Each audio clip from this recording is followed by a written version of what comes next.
Heavenly Father, I lift up your daughter right now in the middle of her heartbreak. Lord, you see her pain. You see the tears that fall when no one else does.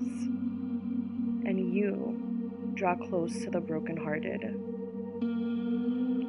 God, I ask you to wrap her in your peace, to silence the lies of the enemy that say she's unworthy, unlovable, or forgotten. Replace those lies with your truth. Remind her that she is chosen, cherished, and deeply loved. Lord, give her rest.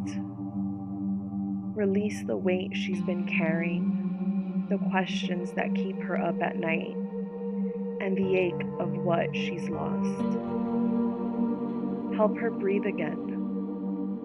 Slow, steady, safe, and in your arms.